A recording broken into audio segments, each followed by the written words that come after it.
আসসালামু আলাইকুম। আমি শরীফ আল হাসান। আজকে এসএসসির উচ্চতর গণিতের 11তম অধ্যায় স্থানাঙ্ক জ্যামিতি নিয়ে আলোচনা করব। সো স্থানাঙ্ক জ্যামিতির আজকে বেসিক ক্লাস। তো আমাকে সর্বপ্রথম আগে জানতে হবে স্থানাঙ্ক জ্যামিতিটা কী এবং স্থানাঙ্ক জ্যামিতি কীভাবে কাজ করে, দেন আমাকে অঙ্ক করতে হবে। তো এখান থেকে আমাকে স্থানাঙ্ক জ্যামিতি মানে হচ্ছে আমার স্থানাঙ্কের বিভিন্ন মান। তাহলে স্থানাঙ্ক একটা হচ্ছে আমার লম্ব এবং একটা হচ্ছে পাতলাভাবে অর্থাৎ সারিভাবে। তো এইখানে যেটা আমার যেখানে ছেদ করে এই ছেদ বিন্দুটাকে বলা হয় আমার মূল বিন্দু, অর্থাৎ ও, এটা হচ্ছে ও মূল বিন্দু। এবং যেটা হচ্ছে আমার লম্বা আকারে আছে অর্থাৎ খাড়া আকারে আছে, এটা হচ্ছে আমার ওয়াই ও ওয়াই ড্যাশ।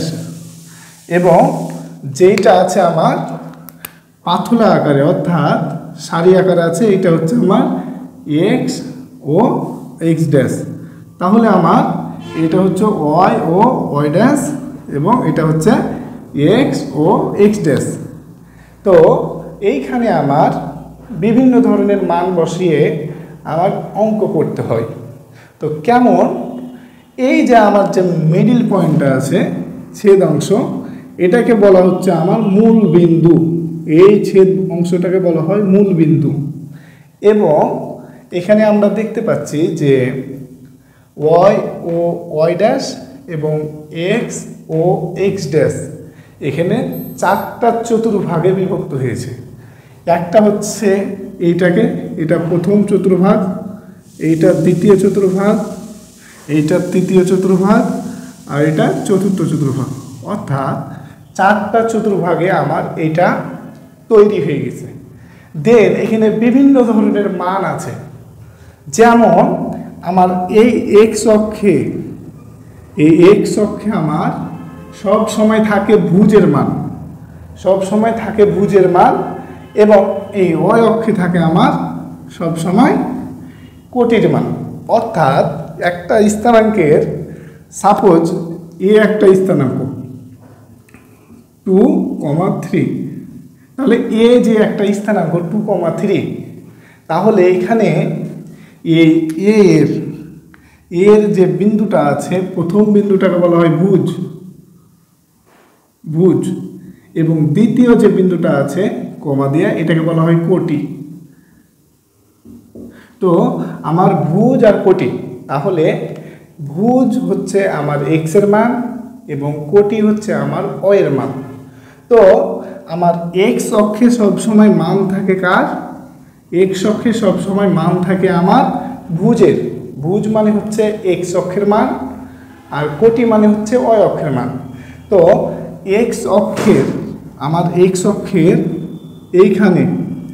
এখান থেকে এই দিকে যেটা যাবে, অর্থাৎ আমার ডান দিকে যেটা যাবে, মূলবিন্দু থেকে এক্স অক্ষের ডান দিকে যেটা যাবে, এটা হচ্ছে আমার পজিটিভ অর্থাৎ ধনাত্মক দিক।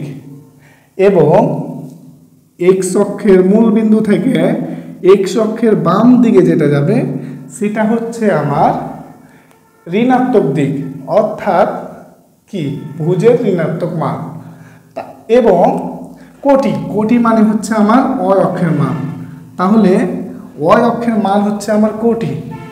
তো কোটিতে আমার মূল বিন্দু থেকে ওপরের দিকে সব সময় যায় পজিটিভ, কোটির পজিটিভ, এবং কোটির নেগেটিভ মান অর্থাৎ ঋণাত্মক মান যায় মূল বিন্দু থেকে নিচের দিকে, অর্থাৎ নিচের দিকে যাবে ঋণাত্মক মান। তাহলে সাপোজ আমার এখানে একটা বিন্দু যে এ সমান 5,6, তাহলে এই 5,6 এই বিন্দুটাতে আমার এক্স এর মান হচ্ছে কি, এখানে 5 এক্স এর মান আর ওয়াই এর মান এখানে কি 6। তাহলে এখানে ভুজ হচ্ছে আমার কি 5 এবং কোটি হচ্ছে আমার কি 6। তাহলে এই যে এখানে 5,6 আছে, তো এই ভুজটা আমার কি আছে, এর আগে দিয়ে কি আছে, কিছু চিহ্ন না থাকলে কি থাকে প্লাস, তাহলে 5 আছে +5 অর্থাৎ ধনাত্মক মান। তাহলে ভুজের এক্স অক্ষের সাথে ভুজ যায়, তো এটা আমার মূল বিন্দু, তাহলে যেহেতু ধনাত্মক তাহলে এদিকটা যাই আমরা কি ধনাত্মক, তাহলে এখান থেকে আমি যাব কয় ঘর, 5 ঘর এদিকে যাব। দেন আমাকে বলেছে কি ভুজের পরে আমাকে বলেছে কোটি। তো কোটি মানে কি, কোটি অয় অক্ষের সাথে যায়। তো কোটির অয় অক্ষের সাথে যেহেতু আমার এখানে পজিটিভ মান আছে সেহেতু উপরের দিকে যাবে 6 ঘর। দেন আমি বিন্দুটা বসাবো কি A5,6। এভাবে করে আমাকে বিন্দুগুলো বসাতে হয়। যেমন আরেকটা আমরা উদাহরণ দিই। এখন আমাকে বলেছে যে B সমান -1,2। তাহলে এই B -1,2 এই বিন্দুটা আমরা বসাবো কিভাবে, আমরা স্থানাঙ্কে কিভাবে বসাবো। তাহলে এই যে B -1 মানে হচ্ছে এটা ভুজের মান, ভুজের মানে হচ্ছে x এর, আর এটা মানে হচ্ছে আমার কোটির মান, আর কোটি মানে হচ্ছে আমার অয়। তাহলে x অর্থাৎ ভুজ সবসময় কি যায় আমার এই সাইডে যায়, এই যে আমার x অক্ষটার সাথে যায় ভুজ। তো এবার আমাকে ক্রাইটেরিয়া দেখতে হবে যে x এর মানটা ধনাত্মক না ঋণাত্মক। যদি আমার x এর মানটা হয় ঋণাত্মক তাহলে এই মূল বিন্দু থেকে কোন দিকে যাবে, মাইনাস এই 1 ঘরের দিকে যাবে। -1 ঘরের দিকে যাওয়ার পরে তারপরে আমাকে দেখতে হবে কোটির মানটা কি বলেছে, কোটির মান ধনাত্মক না ঋণাত্মক। যেহেতু এখানে 2 বলেছে সেহেতু যেহেতু y অক্ষের ধনাত্মক দিক মানে হচ্ছে উপরের দিকে, তাহলে 1 ঘর 2 ঘর আমি তখন এখানে বিন্দুটা বসাই দেব। এভাবে করে আমার প্রত্যেকটা বিন্দু বসাতে হবে। এখন আমাকে যদি বলা হয় যে 2, C একটা বিন্দু 2, -2 তাহলে এখানে যে 2টা আছে A2 মানে কি, A2 মানে হচ্ছে x এর মান আর -2 মানে হচ্ছে y এর মান।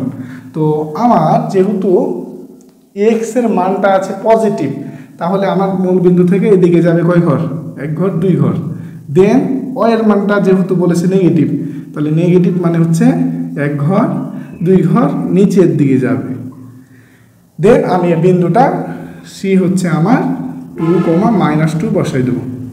দেন এভাবে করে আমার প্রত্যেকটা বিন্দু বসাতে হবে। অর্থাৎ আমরা এই থেকে বুঝতে পারছি যে x অক্ষে সবসময় ভুজের মান থাকে এবং y অক্ষে সবসময় কোটির মান থাকে। তাহলে একটা স্থানাঙ্কের একটা বিন্দুর যেটা প্রথমে থাকে সেটা হচ্ছে x এর মান অর্থাৎ ভুজের মান, এবং দ্বিতীয়তে যেটা থাকে সেটা হচ্ছে আমার কোটির মান।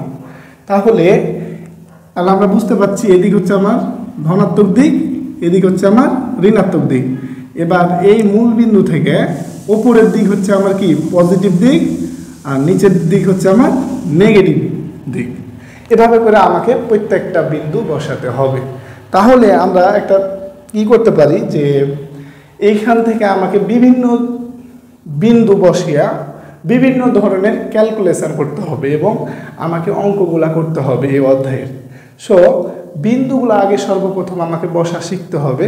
তো আমরা বিন্দু বসা শিখলাম। এখন আমাকে বিভিন্ন ধরনের ক্রাইটেরিয়া দিতে পারে যে এই যে আমার স্থানাঙ্ক আছে, তো স্থানাঙ্কের যে মানগুলো আছে এখান থেকে আমাকে প্রশ্ন আসতে পারে যে x অক্ষে কিসের মান থাকে অথবা y অক্ষে কিসের মান থাকে। দেন আমাকে এই বিন্দুটা কোন চতুর্ভাগে অবস্থান করবে, একটা বিন্দু দিতেছে যে বলছে 3,4 এই বিন্দুটা কোন চতুর্ভাগে অবস্থান করবে। দেন আমাকে বলতে পারে c একটা মান, দেন বলতে পারে যে -1, -2 এটা কোন চতুর্ভাগে অবস্থান করতে পারে। দেন আমরা তাহলে কিভাবে করব, তাহলে আমরা সর্বপ্রথম আমরা কিভাবে করব এটা আপনারা কমেন্ট বক্সে বলে দেন।